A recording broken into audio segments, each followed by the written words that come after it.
Hey everybody, welcome to the first. It is late on July the 12th, 2024, but it's a glorious Friday afternoon to talk some golf. I'm Ryan Ballingy. Thanks for being here. We've got plenty to talk about. We've got Colin Montgomerie saying all kinds of gibberish out of his mouth, so we'll talk about that a little bit. And maybe we'll talk a little bit of some Rory McIlroy stuff as well. We'll see what happens there. But the main impetus for doing the show today is Colin Montgomerie speaking to the Times of London in an interview.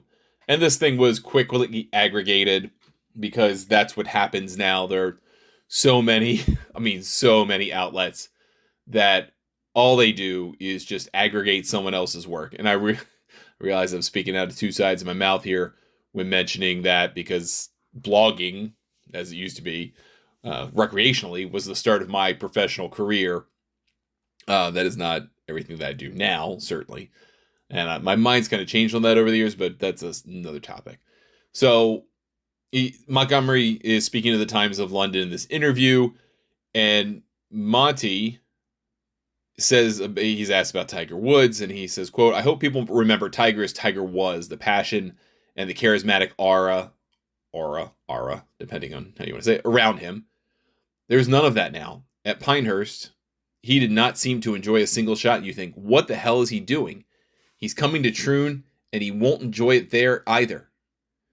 Basically suggesting Woods should retire, and he should not even waste his time playing the Open next week, for which he is entered and is surely going to compete. He's on the interview list. He's going to be there. He's going to play. And I think that's kind of interesting for a variety of reasons. One, Monty really had his best effort in an Open in one Tiger won in 2005 at one of the two he won at St. Andrews on the old course. So I think that's kind of funny. Two, I think it's kind of funny that a guy playing on the Champions Tour is like, "Oh, I'll just retire already." I mean, Monty plays competitive golf. He doesn't play nearly as much as he did, but he still plays competitive golf. And I think that's kind of silly. And then to say this kind of thing like a couple of days before the Open, and I have not read or seen that when exactly this interview was conducted. It could have been conducted a couple of days ago, could have been conducted a month ago, but I get the sense that it was at least this week. And for him to say that, like on the eve of a major, is just asinine. I mean, Monty has said a lot of dumb stuff over the years. This is up there with dumb stuff. And I understand the idea that Tiger is not having fun out there. And I actually thought looked like he was having a pretty good time out at Pinehurst for the U.S. Open. He enjoyed executing shots. He hit a lot of good shots. He was frustrated because a lot of putts didn't go in. I mean, if you actually watched how he played and what he did when he played, instead of just watching the end and the news conference after, when he definitely did look defeated, it looked like he was really engaged, having fun, trying hard, and it gave it a good effort. So I don't think he was having a miserable time. And also, Monty wasn't there, so the other thing that he doesn't understand is that it was 95 freaking degrees every day in Pinehurst, North Carolina, in the middle of the summer, where the humidity is basically 100% every day. So that was not pleasant. That wasn't fun to play golf in effective 110-degree heat and also be frustrated and also not play to your best. What did you want him to look like? Smiley, happy, cheery? I mean, I don't understand. And I know there's no way Monty considered that in what he said, because he's put his foot in his mouth a lot over the years. To that end, however, for as much as Monty is wrong, I do agree that Tiger does not have the same aura as he once did. Of course he doesn't. He's a 48-year-old man. He hasn't won since that Masters. Right? I mean, basically. So what you're trying to tell me then is that an old guy who doesn't win anymore is not intimidating to the younger crop of players who are winning. Well, at least Scottie Scheffler's winning. and are contending in majors. I mean, that's like a no shit Sherlock moment kind of thing. Of course, that's the case. And Tiger has also gone out of his way in recent years as he has gotten older to become more approachable, to seem less intimidating, to try to engage with that next generation of player, to get them to maybe learn a couple of things from, not everything. I think he's still got some stuff close to the vest that maybe he'll save for Justin Thomas or maybe Rory someday or his son, those types of things. I don't think he's giving away all his secrets for free or anything like that. But he's been more approachable, been more someone that can be counsel, someone that you can rely on for good advice. All that is true. And that kind of not destroys the intimidation factor, but it just makes him a different guy to this generation. Monty probably crapped himself thinking about playing against Tiger. And he liked to put up a good fight that, I think about the 97 Masters. He liked to put up a good fight that he wasn't intimidated by the guy, but it was so evident that he was. So when he's talking about the passion and the aura and all this, he's saying, I hope people remember Tiger as a killer who beat everybody's brains in, and I don't think that's changing. I don't think anyone is suddenly thinking of Tiger as a washed guy, and he was never any good. I mean, it's kind of like those. There's always this made up tweet that goes around in like meme circles of the. I don't even remember what account it is anymore. But I thought people told me Steph Curry couldn't shoot. That type, like the argument no one's making. This is an argument no one's making. The Tiger is washed. It's stupider than stupid. The people will remember him as the washed Tiger, as opposed to the guy that won 15 major championships, 3 U.S. AMs, 3 U.S. Juniors, all consecutively. Let's be realistic, okay? That's not changing. You could have an entire channel dedicated to Tiger Woods' victories and highlights. And if you showed the full tournament, right? If you showed all the coverage around each tournament, you'd have 82 tournaments, and coverage on TV is longer now than it was back then. But in 2 and 3 hour windows, each every day, if you showed those highlights, right? That's 82 times basically 16 to 20 hours of tournament coverage. Let's just call it 20 for fun's sake. That's a little over 1,600 hours of just tournaments you'd have to show just to show all of Tiger Woods' wins broadcast in their entirety. 1,600 hours. That's crazy. That's absolutely crazy, right? So you could have a full channel just dedicated to that. And then if you wanted to throw in, he doesn't have as many second and third place finishes in majors, which I think is something in Jack Nicklaus's column if you're ever doing the comparison. But you have basically the library that we have for our new TV channel is about 1,600 hours. If we just had Tiger wins, that would match our library of coverage. It's crazy. So I don't think people are going to forget. I don't think people are going to remember him as the guy who's struggled the last several years. Where is this coming from, and why is he saying it? I don't understand what the point of all of this was, right? It just... So here's the back part of what Monty said, because Tiger's missed the cut at the PGA, missed the cut at the U.S. Open, so okay, that's fine, you're 48. And Montgomerie kind of took a shot at Woods insisting that he can be somewhat competitive. Now, part of that is he's been the best there's ever been, so of course you convince yourself that you can be competitive, and he could probably make the cut. But here's what Monty says, quote, "Aren't we there? I'd have thought we were past there. There's a time for all sportsmen to say goodbye, and it's very difficult to tell Tiger it's time to go. Obviously, he feels he can win. We are more realistic." End quote. And to a degree, I mean, I think that's probably the juxtaposition, right? Tiger being the best there's ever been, and knowing he's won a major in the last 5 years, which is kind of wild to think about. But winning a major at that advanced stage of his career with that much going wrong in his health, and it's worse now, probably leads him to believe I'm just one good week away.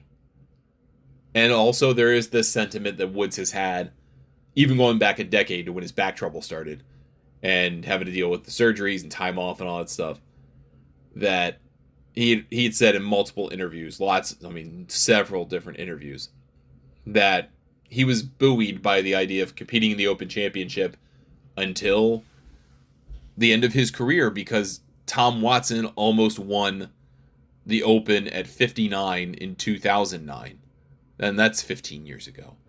And that is a tournament that you can play in and potentially be competitive well into your 50s. And Watson's not the only guy to prove that point. I mean, Phil proved that point winning a PGA championship in his 50s. You almost had Greg Norman win the 2008 Open Championship in his 50s. You were that close. I mean, truly that close to having back-to-back guys in their mid-50s or late 50s winning the Open in 2008 and 9. Now, is that an aberration? Yeah, almost certainly. But I also wouldn't put it past, like, Richard Bland to contend next week. So the age thing doesn't matter. Maybe it's Tiger's health. Maybe it's the ability to have enough tournament reps. All those things combined. I get what Monty's saying. Tiger's probably not going to win again. Right? Let's just be honest about it. But that doesn't mean retire. I don't think. If Tiger wants to play, he, above any other golfer, has earned the right to go out however the hell he feels like. Even if that is a change from what he might have said earlier in his career, that he does not want to be a ceremonial golfer, that he doesn't want to just take up a spot and be out there. And the reason why his mind must have changed on that is because he's fine with the PGA Tour Policy Board giving him a lifetime exemption into the signature events, any signature event that he wants to play in. So he can go play his event without taking away a sponsor exemption. So he can go play at Jack's event and Arnie's event if he wishes. That he could go play any of the other signature events. I don't think it's for that, but that he could if he wanted. That's an indication to me that he's, on one hand, still wants to be connected to the tour and still believes he can play competitive golf and be of value, right? At the same time, I understand, and I've said it before, I think it's time, at least from a marketing standpoint, to move on from Tiger. I know people watch Tiger. I like watching Tiger. I find the very back end of his back nine of his career fascinating. I wonder if he's going to play Champions Tour events, senior events. I think he'd be great. I think it'd be so cool to see him beat the snot out of some guys at a U.S. Senior Open. I would love that. We're still 2 years away from that. Well, turn 49 in December. So, realistically, you 26 before you can get him into that position to go play on the Champions Tour. But I hope he does it. I think that would be awesome. And at the same time, he can do this forever long. When Vijay Singh used to do this, he used to play in these events because he had a lifetime exemption. He wasn't contending, and no one was like, hey, Vijay, retire. I mean, I'm sure there was some talk about that, but there wasn't this kind of public outcry from a peer like, oh, get the hell out of here already. And I don't think Monty's the guy to deliver this news at all. Like, you didn't win a major. You were the king of Europe for a decade and a half, which, hey, that's cool. But didn't do a whole lot else relative to, Tiger. If anyone's going to say, like, hey, you gotta walk out the door, man, maybe that's McIlroy. Maybe that's Scheffler. Those guys are never going to say that. JT's never going to say that. Spieth's never going to say that. Ludwig's never going to say it. No, those guys are never going to say that because they know what Tiger meant and what he means. So they're going to let him do it. There's no goodbye. I think Woods will eventually decide when he wants to walk away. But that's on his terms. That's not on Monty's terms. I think it's interesting that this got so much... I understand why it got so much play because it's someone calling for Tigers to get away, Tiger to walk away from the game. But also at the same time, Tiger is so intimately involved in whatever the future of the PGA Tour is going to be, and we don't know what that is yet. It's kind of hard to say, okay, get out of here and go work on that. I don't think that's going to work either. So here you are, Anyhow, I thought that was worth talking about and at least going through, because I know we've had these At least I've sent, the stray tweet here and there, like, man, and I sent it at the U.S. Open. The guy looks defeated. It looks like he's broken down.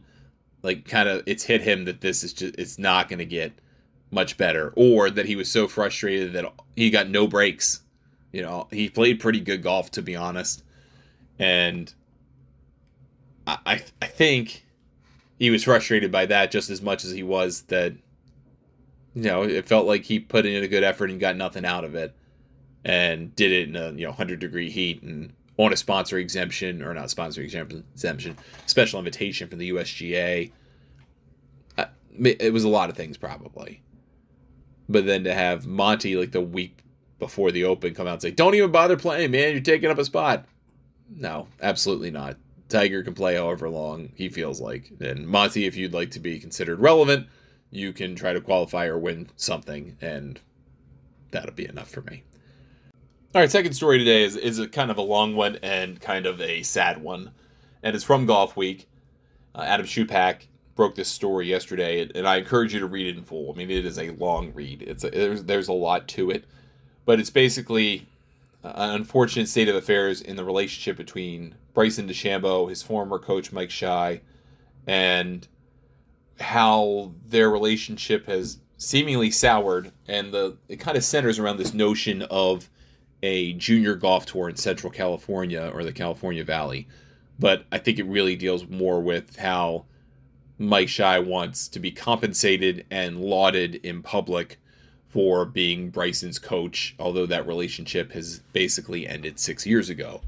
The crux of the story, as Adam tells it, and again, I encourage you to read it because I'm not going to do it total justice here. But the crux of the story is this idea that there was supposed to be a junior golf tour, and that Mike Schy was going to run it, and they were going to form, and he was going to partner with Bryson DeChambeau on that. And they were going to name it after Bryson's late dad, John, and Bryson was going to fund the tour to some degree, whatever that degree was.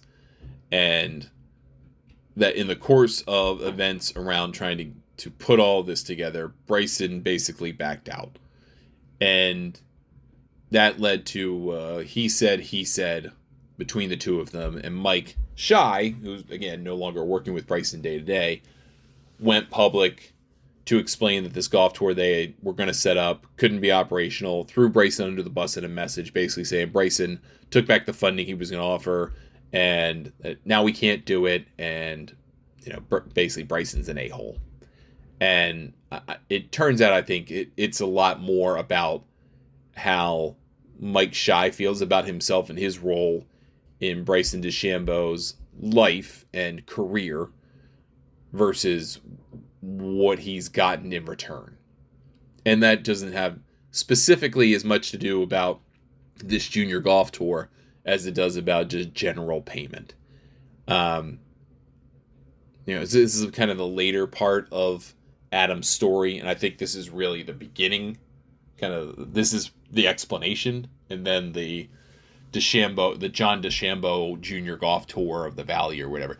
That is kind of just a part of it. It's not the main part of it.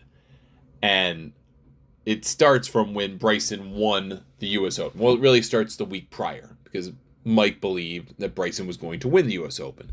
He was not alone. A lot of people thought Bryson could win the U.S. Open. He's had a great major season. He's been playing great golf, power player, hits the crap out the ball. That's going to all line up very well on a golf course like Pinehurst number 2. So not shocking that Bryson won. Or that Mike Schy would think he could win. None of those things, right? But when Bryson won, he, went and talked about members of his team that were helping him, and he kind of listed some individual names, and he didn't talk about Mike Schy because Mike's not on his current team, right? He doesn't really work with him in a half dozen years, and that upset Mike Schy. So Brett Falkoff, who is Bryson's agent at GSE, the same agency that brought like every live golfer to live, he got a phone call, or Mike Schy gave him a phone call the night of the U.S. Open, and Mike Schy was upset about the slight, not being named specifically as part of the team by Bryson, and that he was upset. He had demands. Like, if you're not going to name me, then I basically want some compensation. And Falcoff said, Mike Schy told him, quote, "It's time that Bryson opens up his checkbook and I get paid. I want $2 million. That's what Falcoff says Schy said. Now, Schy's been paid about $1 million, according to DeChambeau, who spoke with Shupak as well. So the guy's made plenty of money off of Bryson DeChambeau. I mean, if you made $1 million off of that guy, plus whatever you can market off of him, I'd say that's a heck of a life for most people. Bryson apparently was told what Schy said, and Bryson said there's no way he's paying him, 50% of what he won at the U.S. Open. And Bryson said he was willing to compensate Mike Schy for help with a couple of his sponsors like Crank, but he's not going to extort me for $2 million. And Schy does not dispute the ask for the $2 million. In fact, he said he had a list of demands, including reinstating his $60,000 a year contract for the rest of his life that he had been promised with back pay, as well as an apology, which I think is insane. Insane. That's very generous for Bryson to say, I'm going to pay you $60,000 a year for the rest of your life, even when they're not working together. That's insane. And Mike Schy said to Shupak, Mike Schy has to look out for Mike Schy. What the hell, man? Schy then said he received a compensation offer with an NDA for $300,000. And apparently that offended him. He got the offer on July 2nd, rejected it 2 days later. And DeChambeau believes that's his version of making everything good. And I think that's pretty fair. I think that's actually pretty fair. Yeah. And then apparently, there's kind of the next situation is that David Schy, who is Mike's son, had been doing some stuff for Bryson, who apparently they were like putting a putting green in his house, at his yard, and Bryson fired David Schy, and I kind of get that, right? Like, if you're mad at the guy's dad, why would you muddy that up and have that involved? Just clean split, and that's what DeChambeau said. Clean split, paid David for the materials, and then that was enough. So I think that makes sense too. If you feel like you're trying to be extorted, why would you try to compensate indirectly through his son? I get all of this. And Mike Schy believes basically that Bryson should call, fund this tour, which is supposedly $130,000 that he was going to give as a non-recourse loan. Non-recourse loan is basically a loan with no expectation of payment, with certain conditions met. A lot of housing situations call for this in states and counties, municipalities. They'll give you first-time home buyer credit that will help you with your closing costs or down payment or both. And they will give you it as a loan with no interest, no payments, no expectation of payment, and it's forgiven if you stay in your house for 10 years, 15 years, whatever it is, your primary residence, right? That's a non-recourse loan. Effectively, it is a grant, but just in case it goes wrong, they have that kind of caveat to it to make it a loan. And Mike Schy didn't understand that, and Mike Schy still doesn't understand it. And he says, how he could fix this? He could make a call to me and say he's going to fund it, keep the tour running, put out a statement that he made a mistake and he's sorry. Then everyone would say he's really changed. But that ain't going to happen because it's me. I don't know what it is within him that he hates me so much, and yet whenever he truly needs something that everyone's going to make fun of, he always calls me. I wish I could figure that out. I've talked to people who understand what a narcissist he is. You think he's ever going to call me to see how I'm doing? He's never done that. Never asked how the business is going. I had to understand what that is. I thought I could take it, but I didn't know I couldn't. You can only be called the names I've been called so many times. Do you know how many times he told me I don't know shit? I'm through being on pins and needles. No more. End quote. And it really kind of seems to be like Mike Schy wants to feel like he's the savior of Bryson DeChambeau, and he wants to be able to tell everybody about it and use some of Bryson's money. And Bryson, I'm sure there is, we've seen the narcissism piece of it, but and he's pretty good at putting on an act these days. I don't know what's true and what's not. But to then try to get that, and you can feel all those things about that guy and still not want $2 million from him. I guess that's my view of it.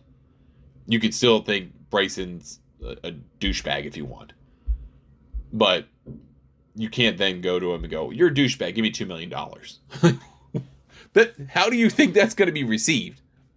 Having been on the receiving end of a lot of ridiculous requests as a business person, I tend to side with Bryson here. And Bryson, for his part, who didn't name Schy in his speech about winning the U.S. Open, he said, "I forgot my trainer. I had a lot of people to mention. I'm sorry for it, but at the same point, I'm not trying to go out there and name everybody, and to extort someone for $2 million is a lot worse than forgetting to say thank you to somebody. Could have had an easy discussion about this, but instead he called my agent, frantic rush, asking for $2 million. So you make the choice of what you think is really going on. All I have to say is I paid the guy close to $1 million, and I think you can read the room pretty well in this situation. He's clearly reaching out to demolish me, and that's not going to happen." Now, Bryson said this part, I'm a big character in the game right now. I'm a big player, and he's trying to take me down, blah, blah, blah. I'm sure there's a reason for bad blood between the two, right? But if Bryson's willing to pay the guy in perpetuity, or at least he said at one point he's willing to pay the guy in perpetuity despite not working with him, I guess how horrible can it be is my takeaway. It's just a bizarre story. I don't have a conclusion for you. I don't have a final opinion for you. It sounds like Bryson, and Bryson's not easy to work with. I'm certain of that. All the tour reps I've ever talked to or heard from, anyone I've ever heard from that deals with Bryson knows he's not an easy guy to deal with. But if you're loyal and you stuck with him, then you got compensated. And you got to know that about your work environment. You're not going to be beloved. You're not going to get all the praise. That's not how this guy works. But if you are loyal, and or at least his version of loyalty, and you help out, and you're gonna get taken care of. And it sounds like Mike Schy couldn't let that go, and now he's in this situation, which is an unfortunate one. All right, that's gonna do it for us today on the show. Thanks so much for listening. I appreciate it. Or if you've been watching the live streams, appreciate that too. Back next week with a set of shows. I'm going to be at Solheim Cup Media Day on Monday, so hopefully we'll have some interviews for you from Robert Trent Jones Golf Club in Northern Virginia. And then I'm going to be at Nemacolin Woodlands Resort in Western Pennsylvania for a couple of days, so we'll probably do a couple of live shows from there if we can. And looking forward to doing that as well, taking the show on the road a little bit. Email me, ryan@thegolfnewsnet.com, on social media at Ryan Ballingy, except on Facebook and YouTube, where I'm Ryan Ballingy Golf. And Golf News Net is the handle on all the services that we use. Thanks so much for catching the show. We will talk to you next time on 2 Off the First.